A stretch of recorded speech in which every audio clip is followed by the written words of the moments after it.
FOMC just paused rate hikes. What does this mean? Jerome Powell came out bullish. Yes, why is the market here moving to the downside, even though I think Jerome Powell delivered what is seen as a bullish FOMC press conference? Loads to get into. We literally just finished the press conference and Jerome Powell came out quite soft. As the market was expecting, we got another pause. He didn't cut rates, but the markets knew that. It was never about what was going on today. It was about whether he would tee up a rate cut for the next meeting in 6 weeks' time, which is the September meeting. And boy, did he do that. I'm going to break down exactly what he said and a lot more. If you like these live, up-to-date updates on the market as and when they happen, please smash up the likes. Do not forget to subscribe. And also, if you want to trade with me, if you want to see how I'm taking trades right now, ijazcrypto.com/TG. It's the very first link in the description. So this market now is 100% pricing in that we are going to get a rate cut in 6 weeks. We are getting the official Fed pivot in 6 weeks. Markets have decided it. And Jerome Powell, very, very importantly, didn't do anything to dissuade that. Now, what do I mean by that? Well, if you take the Fed, what the Fed and Jerome Powell normally do is something known as jawboning. Jawboning is where they use their words. They speak quite hawkishly, right? Saying, oh, look, we still got loads more work to do. Inflation's not there yet. I still want to see much better data. We're nowhere near it yet. To get the market scared, to get the market to tighten for him. In other words, to do your dirty work for you. Jerome Powell decided not to do that today. He was okay being not just neutral, but I'd say slightly bullish as well in this press conference. Let's take a look at what he said, particularly this sentence I've got highlighted here. If that test is met, a reduction in our policy rate could be on the table as soon as the next meeting in September. He's really teeing this up, guys. He's happy, in other words, for the market to run ahead of steam and price in the first rate cut. In fact, he's almost encouraging it, dare I say.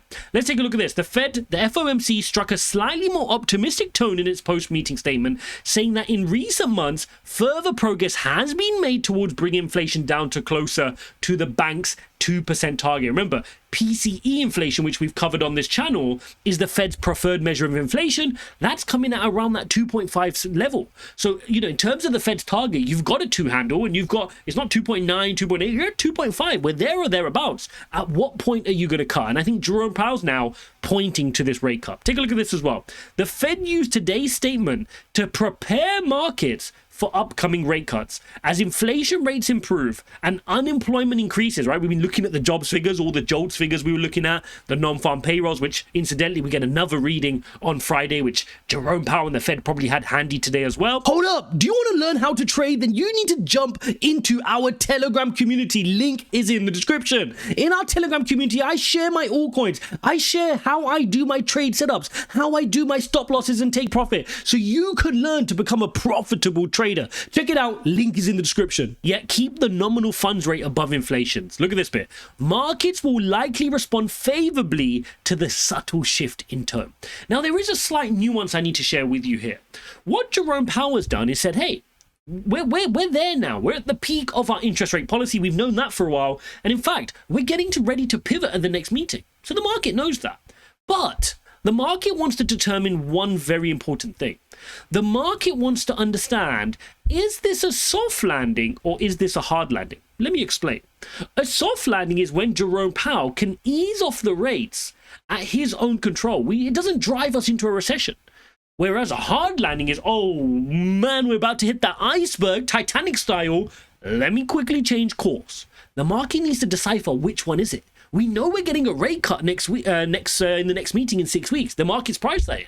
But why? Are we doing it from a position of strength, right? Because we've got inflation down. We're on top of this. We're getting a soft landing.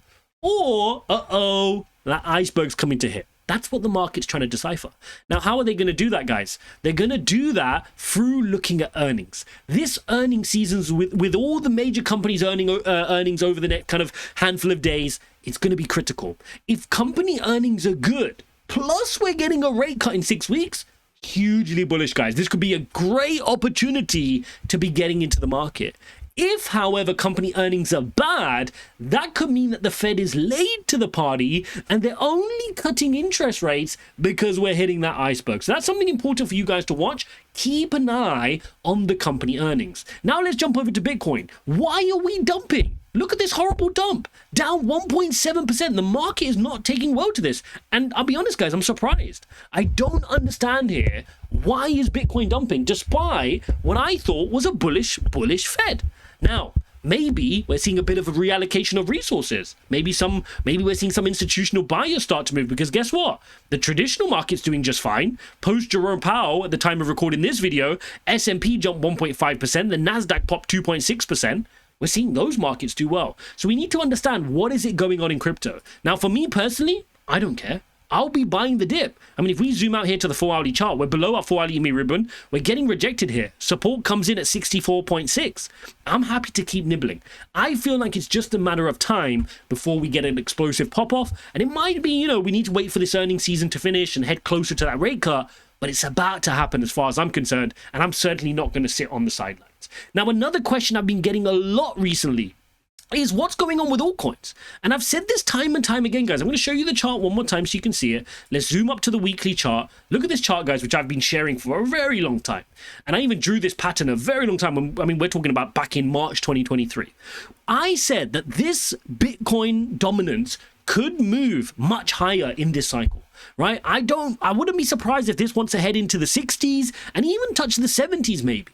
Right? So do not be surprised to see if Bitcoin dominance wants to remain strong over the next few weeks and months before we see a crazy altcoin season. We've seen that in previous cycles, guys. We've seen that happen before. It shouldn't be a concern.